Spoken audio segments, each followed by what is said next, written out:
হজরত সুলাইমান আলাইহিসসালাম এবং রানী বিলকিসের সাক্ষাৎ কিভাবে হয়েছিল আর রানী বিলকিস কিভাবে ইসলাম গ্রহণ করেছিলেন। আপনারা দেখছেন নূরে জাহা।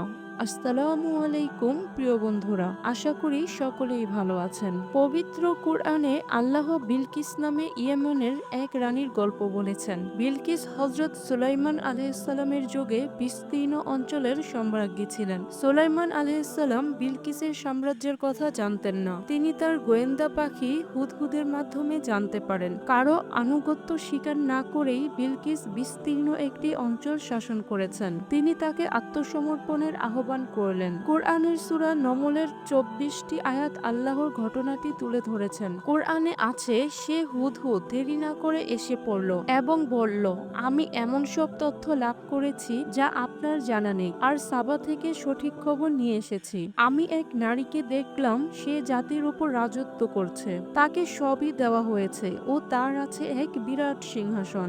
আমি তাকে ও তার সম্প্রদায়কে দেখলাম, তারা আল্লাহর পরিবর্তে সূর্যকে সিজদা করছে। শয়তান ওদের কাছে ওদের কাজকর্ম শোভন করেছে ও ওদের সৎপথ থেকে দূরে রেখেছে, যেন ওরা সৎপথ না পায়। এবং যিনি আকাশ ও পৃথিবীর গোপন বিষয়কে প্রকাশ করেন, যিনি জানেন যা তোমরা গোপন করো ও যা তোমরা প্রকাশ করো, সেই আল্লাহকে যেন ওরা সিজদা না করে। আল্লাহ ছাড়া কোনো উপাস্য নেই, তিনি মহা আরশের অধিপতি। সুলাইমান আলাইহিসসালাম বলল, আমি দেখব তুমি সত্য বলছো না মিথ্যা বলছো। তুমি আমার এ চিঠি নিয়ে যাও এবং তাদের কাছে দিয়ে এসো। তারপর তাদের কাছ থেকে সরে পড়ো ও দেখো তারা কি উত্তর দেয়। সাবা রানী বিলকিস বলল, পরিষদ বর্গ, আমাকে এক সম্মানিত পত্র দেয়া হয়েছে এ সুলাইমানের কাছ থেকে, আর তা এই করুণাময় পরম দয়াময় আল্লাহর নামে। অহংকার করে আমাকে অমান্য করো না, আনুগত্য স্বীকার করে আমার কাছে উপস্থিত হও। রানী বিলকিস বলল, পরিষদ বর্গ,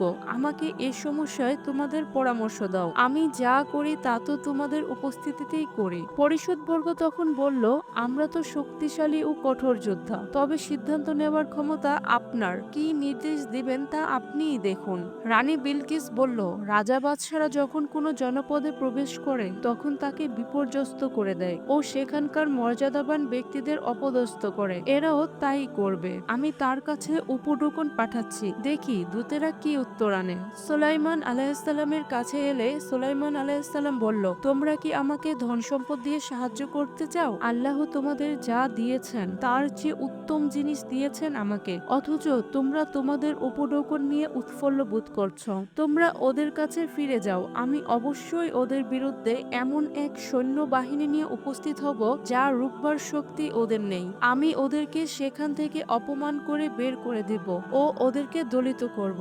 সুলাইমান আলাইহিসসালাম আরো বলল, হে আমার পরিষদ বর্গ, তারা আমার কাছে আত্মসমর্পণ করতে আসার পূর্বে তোমাদের মধ্যে কে তার সিংহাসন আমাকে এনে দেবে? এক শক্তিশালী জিন বলল, আপনি আপনার স্থান থেকে ওঠার আগেই আমি তা এনে দেব। এ ব্যাপারে আমি এমন শক্তি রাখি, আর আমাকে বিশ্বাস করতে পারেন। কিতাবের জ্ঞান যার ছিল সে বলল, আপনি চোখের পলক ফেলার আগেই আমি তা এনে দেব। সুলাইমান আলাইহিসসালাম যখন তার সামনে রাখা দেখলো তখন বলল, এ আমার প্রতিপালকের অনুগ্রহ, যাতে তিনি আমাকে পরীক্ষা করতে পারেন আমি কৃতজ্ঞ না অকৃতজ্ঞ। যে কৃতজ্ঞতা প্রকাশ করে সে তা নিজের জন্যই করে, আর যে অকৃতজ্ঞ সে জেনে রাখুক যে আমার প্রতিপালকের অভাব নেই, তিনি মহানুভব। সুলাইমান আলাইহিসসালাম বলল, তার সিংহাসনের আকৃতি বদলে দাও, দেখি সে ঠিক ধরতে পারে নাকি ভুল করে। রানী বিলকিস যখন পৌঁছালো তখন তাকে জিজ্ঞাসা করা হলো, তোমার সিংহাসন কি এরকম? সে বলল, এ তো এরকমই, আমরা আগেই সবকিছু জেনেছি ও আত্মসমর্পণও করেছি। আল্লাহর পরিবর্তে সে যার পূজা করত তাই তাকে সত্য থেকে সরিয়ে রেখেছিল। রানী বিলকিস ছিল অবিশ্বাসী সম্প্রদায়ের একজন।